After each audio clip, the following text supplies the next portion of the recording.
Hi, this is Johnny. Welcome back to my YouTube channel.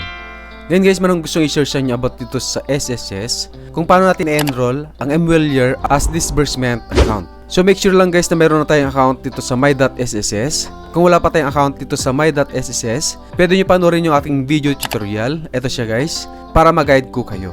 In case na meron na tayong account dito sa my.sss, ilagay natin yung ating account dito sa member.sss.gov.ph. Then click natin yung sign in. Ito yung dashboard natin sa my.sss. Para makapag-enroll tayo ng disbursement account, so hanapin lang natin yung services dito sa bandang taas guys. Ito siya. Then itapat lang natin dito sa disbursement modules. Then sa bandang kabila, then click natin yung disbursement account enrollment module. Reminders. So basahin natin tong reminders guys ng SSS para magkaroon tayo ng idea about ito sa disbursement account. So sa bandang baba, i-check lang natin to guys, yung I certify that have read and understood the foregoing reminders on account enrollment. So check lang natin yan guys, then click natin yung proceed. Disbursement account enrollment module.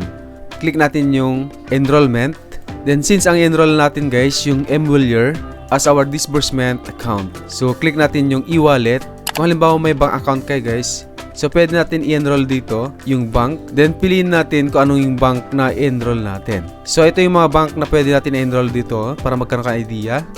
And guys, kung mayroon tayong isa dyan na bank, so pwede natin siya i-enroll dito sa SSS. Since ang ituro ko sa inyo guys, kung paano natin i-enroll ang MWeller as disbursement account. So click natin tong e-wallet.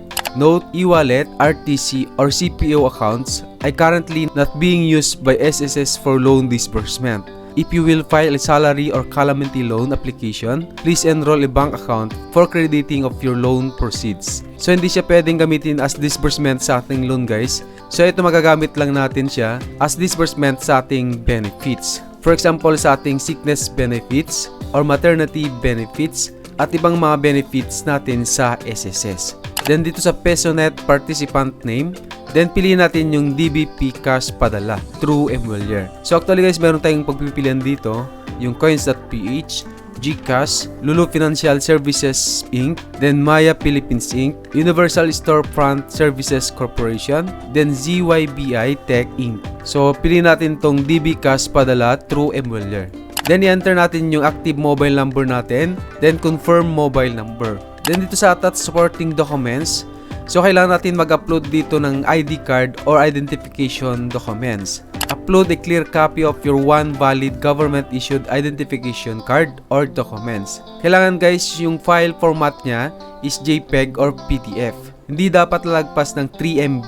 Kapag lumagpas ng 3 MB, possible na mag-error yung ating upload. So ito yung mga valid ID na tinatanggap nila guys. List of government-issued ID card documents. So such as but not limited to the following.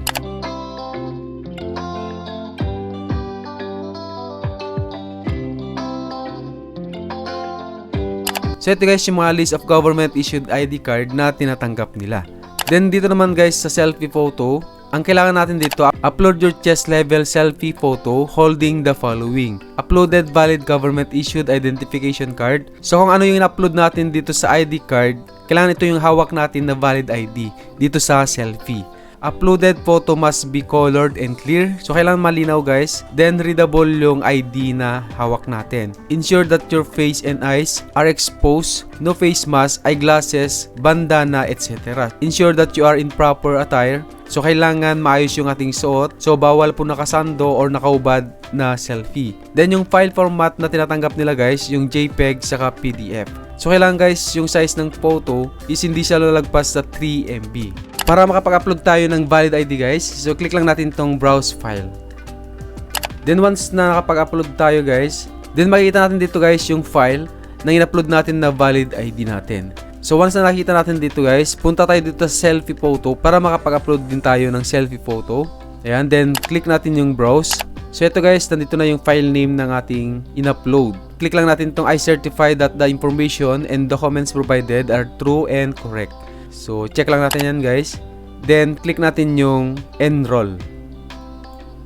So sabi dito guys, your mobile number will be submitted to SSS. Do you want to continue?